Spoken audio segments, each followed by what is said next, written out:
You know, we don't worship Jesus here at Unity. So when we have a song about Jesus, it's going to be, what's going on? What's going on? Except we're not Buddhists. We're not Buddhists. I love Edwin Gaines once at a workshop in Unity of New York. She was talking about desiring, the desires of your heart, and someone spoke up and he said, Edwin, but the Buddha says that we shouldn't desire. That we really shouldn't desire. And she said, and that is a beautiful teaching. But honey, we're not Buddhists. Now, there's nothing wrong with Buddhism. It's great. But we're not. That's not what we seek to practice here. We seek to practice truth here. When I say truth, capital T, truth, that which does not change. And Jesus, in this Christ consciousness, is what Myrtle and Charles Fillmore found to be the most practical way to live. Not to worship, but to live. To have a spiritual practice. They found Jesus' practice to be one to copy, to one to seek out, because within that practice was always connection. And there was an absence of self-reliance and a total God-reliance. And that's the point of that. And that's what David sings about patience. And please don't anybody pray for patience. You'll get stuck in every line in town. Oh, you'll be waiting forever. Do not pray for patience. But to have it, to know, I don't see my good yet, doesn't mean it's not here. I don't see what I want to see yet. It doesn't mean it's not here. Last night, I've been dieting. That's what I've been doing. I'm doing the fast metabolism diet. And last night was as close to me remembering quitting smoking as I've had in 20 years. And I was in a mood over it.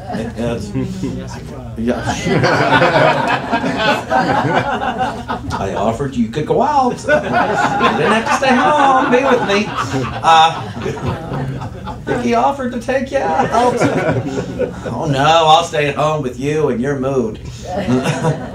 But I could not wait an extra 2 hours to have dinner. Her train was late, and I just couldn't wait. And I was like, I have to eat now, or I'm going to eat candy. It was just that simple. But I ate a healthy thing, and I had my salmon, my vegetables, and we got through the evening. But I remember I was like a week or two off cigarettes, and I remember having a serious debate about whether or not I could make it through the day. Well, not the day. Stop it. In the next 10 minutes, without go lighting a cigarette. And I smoked 3.5 packs a day. I just loved smoking, and I was like 7 or 8 days off, and I haven't smoked. I haven't smoked in over 20 years, and I made it through those moments. And last night I made it through those moments where I wanted candy.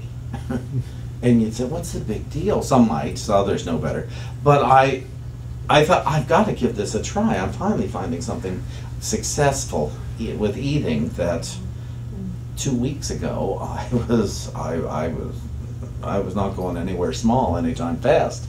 And so, I'm now down to a weight I was embarrassed to be at 5 months ago.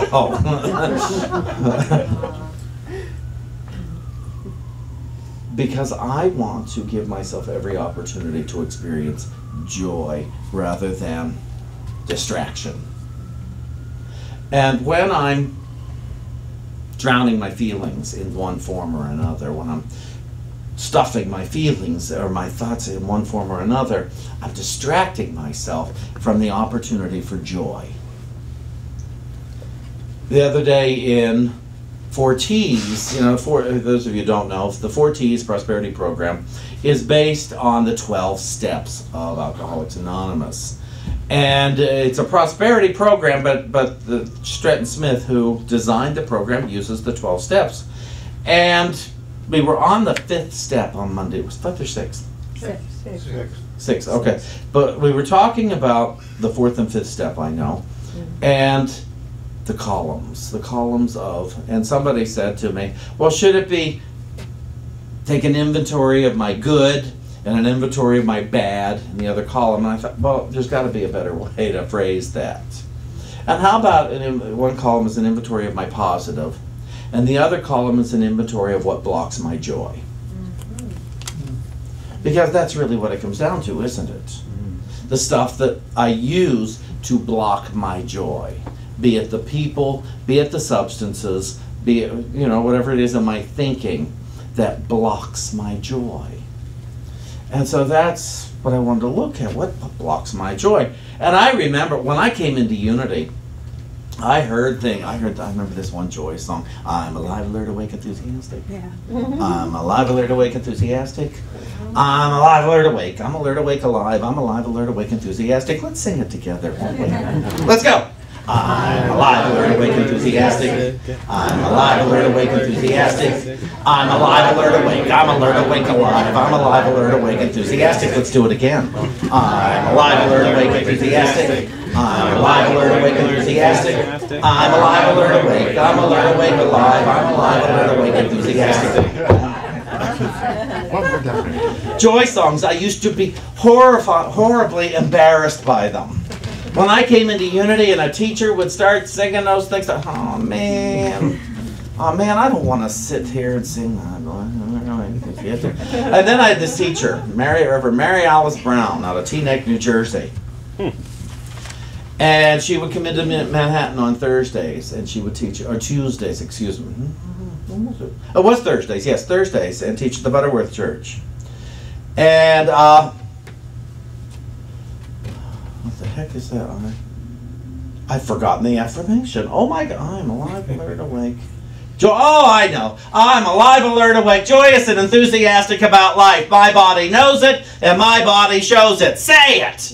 And I think, why is this woman so angry? She was 77 years old, woman of color, and she would run up and down steps to show that she could. And then she would come out and say, I'm alive, alert, awake, joyous, and enthusiastic about life. My body knows it, and my body shows it. Say it! And I thought, geez. And then one day I realized she was passionate. She was passionate about this. And she wanted everyone to hear it. Just because she did it like a drill sergeant doesn't mean that she wasn't offering it to everybody free of charge. She had had healings. She knew the difference between being sick and being well. And she knew that well was better. I'm alive, alert, awake, joyous, and enthusiastic about life. My body knows it, and my body shows it. Let's say it together. I'm alive, alert, awake, joyous, and enthusiastic about life. My body knows it, and my body shows it. And the response of some of you is why she yelled at us.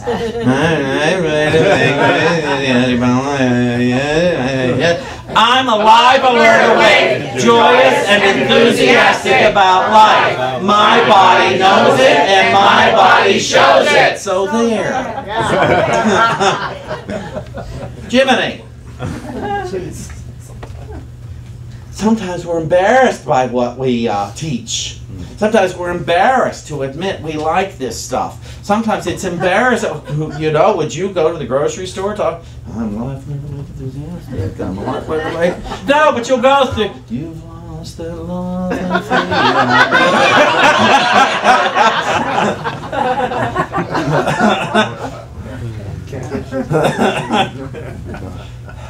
It's a fun, pretty song, but it's not what we want to affirm. But I'm alive, alert, awake, joyous, and enthusiastic about life. But Shawn, I don't feel alive, alert, awake, joyous. I don't care. Sing the song anyway. Sing it until you feel it. Sing it. Trust me. These little things, these little ridiculous songs and cliches, turn your life around. They transform ugly situations into tolerable situations, and then they transform a tolerable situation into a vision.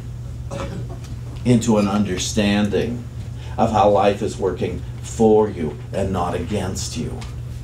And then, if you're like me, you'll begin to understand, oh, it was all that other stuff that brought me here to where I needed to hear. I'm alive, alert, awake, enthusiastic.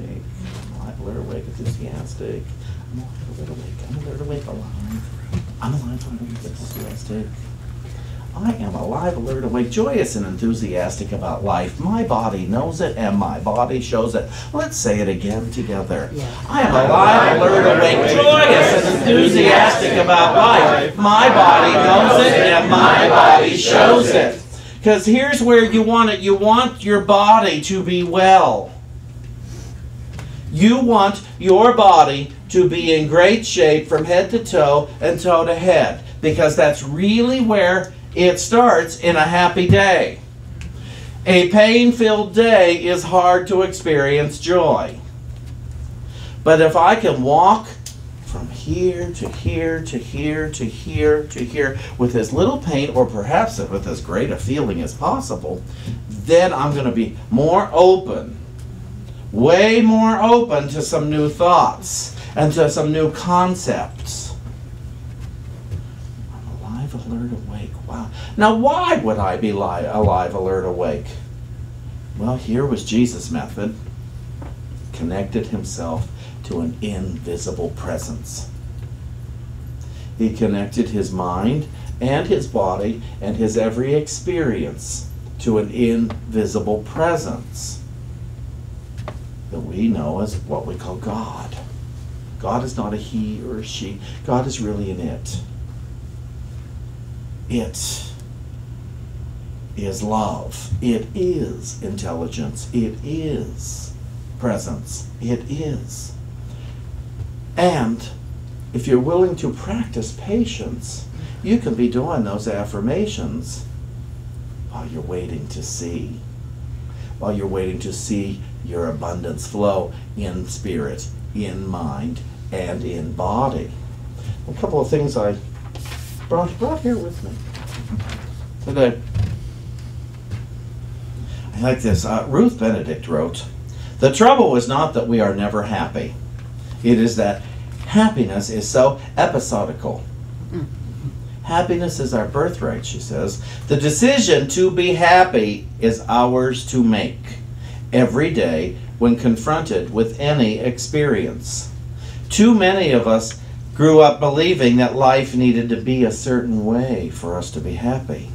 We looked for the right lover, the right job, the right dress. We looked outside of ourselves for the key to happiness. In time, we even looked to substances, drugs, food, alcohol. Nothing worked. Happiness lies within. We must encourage it to spring forth. But first we need to believe that happiness is fully within our power. We must trust that the most difficult circumstances won't keep it from us when we have learned to tap the source within. Life is a gift we are granted moment by moment. Let us be in awe of the wonder of it, and then revel in it. We can marvel at creation for a moment and realize how special we are to be participants. Happiness will overcome us if we let it. We can best show our gratitude for the wonder of this gift by smiling within and without. That I am here is a wonderful mystery to which joy is the natural response. It is no accident that I am here." Edwin Gaines says that happiness is not a goal, it is a choice. Don't put it on your goal list to at some point be happy. And then we sit around waiting for happy to show up. I ask you to look within to your gut, as I call it so eloquently, and notice there is joy there. There is an inherent joy within each of us that is not dependent upon circumstances. I learned this years ago. I was very upset about something, and yet I could feel this quivering inside of me, and I knew it was joy. And I thought, oh, How is joy here? And yet I'm so angry about, well, who knows what it was. Could have been anything. And yet there's joy, and I marveled at that. I thought, oh, so joy is a natural part of me. Happy is what I choose at any given moment. And I have been allowing circumstances to dictate my happiness. And but as long as I know I am connected to an invisible presence that is love, that is intelligence, that is power, that is peace, that is joy, the is itself, then I don't have to worry whether I'm demonstrating my happiness today. I don't have to worry about what you're doing. Or, I don't have to use you as an excuse to not be happy today, or as an excuse to be happy. I don't have to use you or you or you or you or you or you as an excuse for me to be happy or not happy. I can use my own thinking. I'll be clear on this. Because you see, lots of stuff has happened. Lots of people have done things. When we were innocent children, for many of us, many of us were not treated properly as innocent children. But am I still going to use that as a reason to not be happy? Am I going to use what they did so long ago as a reason to not be happy? I understand we have scars. I have one on my forehead where I fell off a wall at our courthouse when I was a little boy and hit my head on a bench. Had to be rushed to the hospital, bleeding all over the place. Am I going to use this scar as a reason to not be happy? Well then, I'm not going to use my mother anymore. I'm not going to use my father anymore. I'm not going to use my uncle anymore. I'm not going to use stupid Adam and Eve anymore to as an excuse for to not be happy, to not acknowledge. I made what seems like mistakes. I've done many things that would seem to be a mistake, except all those mistakes got me here with you people. And I gotta tell you, it's nice being here with you people. Mm-hmm. It's really nice. The days we like each other, the days we question one another, it's still, we're here. We have made a commitment to spend time with each other, to spend thoughts with each other, to seek a way that we would allow ourselves to accept God for the good that God is. You understand this? We're all trying to work our best to seek to know God for the good that God is. And as long as I'm using my neighbor as a reason not to, well, I can put that in my blocks my joy column. Blocks to my joy, my neighbor, and what I think about my neighbor. Actually, it's not even my neighbor. It's just what I think about my neighbor. It's what I think about drivers on the highway.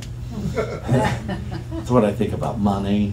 It's what I think about so much that can go into my blocks my joy. I'm going to read you another thing here. It comes from a play, Our Town. And a girl named Emily, who's dead, in it, says this at the end of,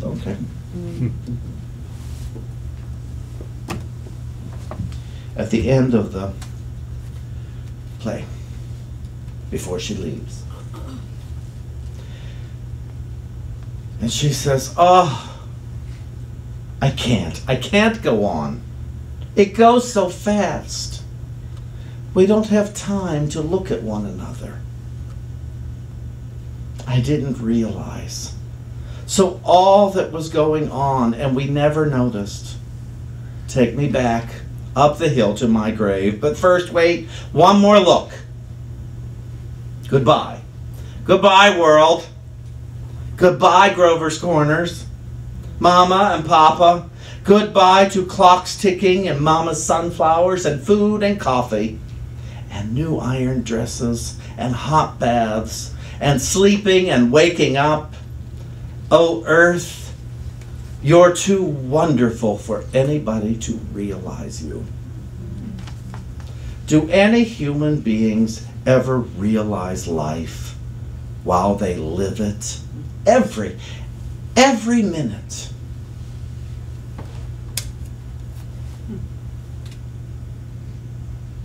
Pay attention. Pay attention to all your reasons for joy. You won't have to make anything up. And move forward in gratitude. Thank you.